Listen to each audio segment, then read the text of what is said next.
नमस्कार. आज महाशिवरात्र. सुरुवातीला आपणा सर्वांना महाशिवरात्रीच्या हार्दिक शुभेच्छा. आज आपण घराघरांमध्ये, मंदिरांमध्ये खूप मोठ्या प्रमाणात हा भक्ती उत्सव साजरा करतोय.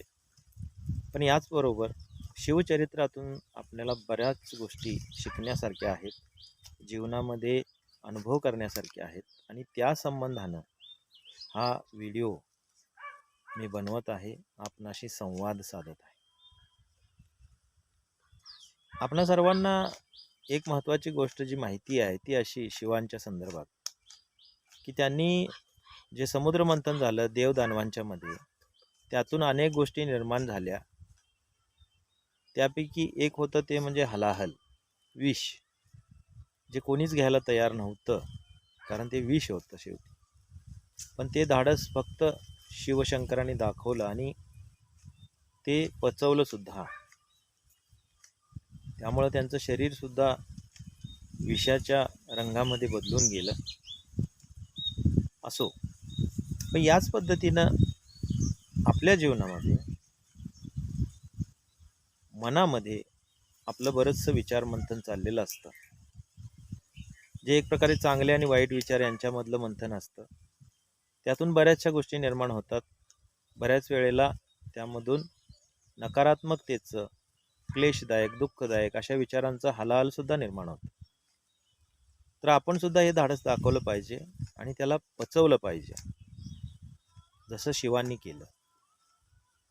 आणि असं जर आपण केलं तर आपण एक स्वस्थ जीवन जगू शकू, कारण मंथन सदैव चालूच राहतं, त्यातून गोष्टी या निर्माण होतच राहणार. आणि त्यातल्या ज्या निगेटिव्ह म्हणजेच नकारात्मक गोष्टी आहेत त्या आपल्याला पचवायला शिकल्या पाहिजेत.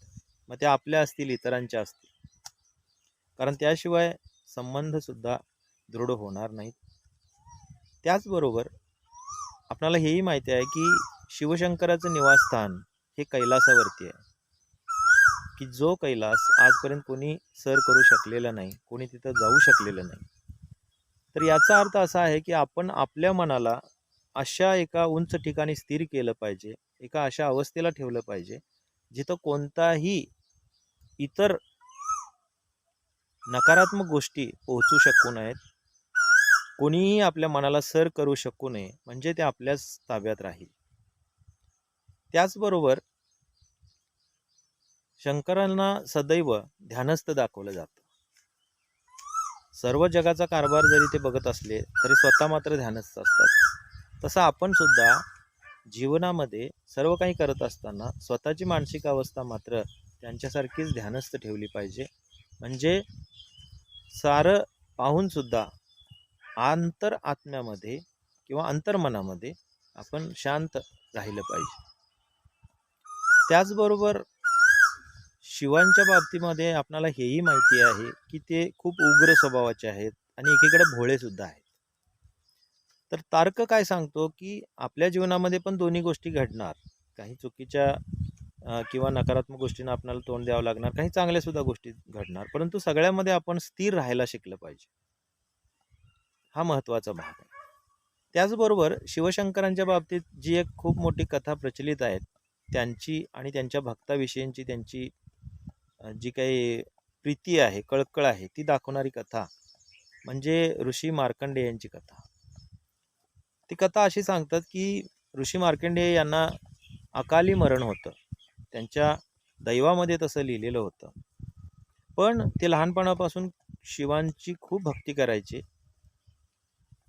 त्या कथेनुसार एका कथेमध्ये असं सांगतात की ते त्या गावाजवळच एक शिवमंदिर होतं, त्यामध्ये ते लवकर पहाटे जाऊन नित्यपूजा करायचे. मग ती थंडी असेल, पाऊस असेल, कोणत्याही परिस्थितीत ते शिवपूजा चुकवत नसत.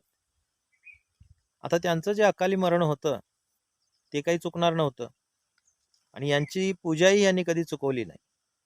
तर एक दिवस असं घडलं की ते पूजा करत असताना जे काही त्यांचं ते काही ठरल्या वेळेप्रकारे त्यांची वेळ भरल्यानंतर तिथं यमदेव स्वतः प्रगट झाले त्यांना घेऊन जाण्यासाठी. तर त्यावेळेला त्या यमाची प्रतिकृती पाहून मार्कंडेय ऋषींनी आपल्या समोर असलेल्या शिवलिंगाला घट्ट मिठी मारली, महादेवाच्या पिंडीला घट्ट मिठी मारली आणि ते सर्व काही शिवावरती सोडून तसेच राहिले. आता असं झालं की यमदेव ज्यावेळी त्यांचं प्राणहरण करण्यासाठी आपला पाश टाकत होते, तर तो त्या पिंडीला त्यांनी पकडला असल्यामुळे तो पाश काही त्यांच्या गळ्यात जाईना. मग आता यमालाही प्रश्न पडला की काय करायचं. पण यम शेवटी आपल्या नियमाशी कठोर असल्यामुळं त्यांनी मार्कंडेय ऋषींना बाजूला करण्याचा प्रयत्न केला. त्यावेळेला मात्र असं म्हणतात की शंकर तिथं स्वतः प्रगट झाले आणि त्यांनी यमाला दूर ढकललं आणि यमाला सांगितलं की तू हे काय धारिष्ट करतोयस, कारण हा माझा भक्त आहे. तर यमांनी खूप विनम्रपणे देवांना सांगितलं की हे जरी खरं असलं तरी तुम्हीच मला नियम घालून दिलेले आहेत आणि माझं काम मी करतोय, मला यामध्ये कोणत्याही प्रकारचा पक्षपातीपणा नाही आहे. तर शंकर त्यावेळी म्हणाले की तू जाऊन परत एकदा बघ तुझं काही चुकतंय का. तर त्यांनी बघितलं, तर त्यावेळी मात्र त्याचं मरणाची वेळ ही नव्हती मार्कंडेय ऋषींची. मग हे पाहून आम्हालाही आश्चर्य वाटलं, कारण सकाळी तर जी यादी त्यांच्याकडे होती त्यामध्ये हे नाव हे टायमिंग परफेक्ट होतं. मग अचानक काय झालं.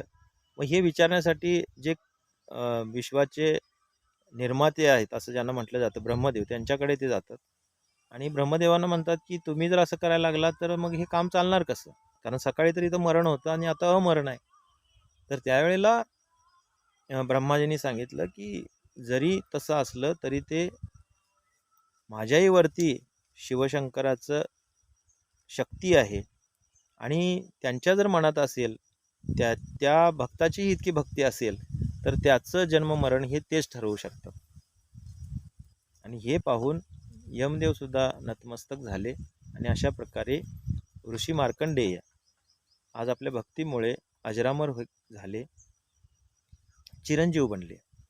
तर ही कथा आपल्याला काय सांगते की जीवन जगत असताना आपण सुद्धा आपलं सर्व काही शिवावरती सोपवलं पाहिजे आणि तसं जर आपण करू शकलो तर आपल्याला कोणत्याही प्रकारचं भय, प्रसंगी मृत्यूचं सुद्धा ठेवण्याची गरज नाही.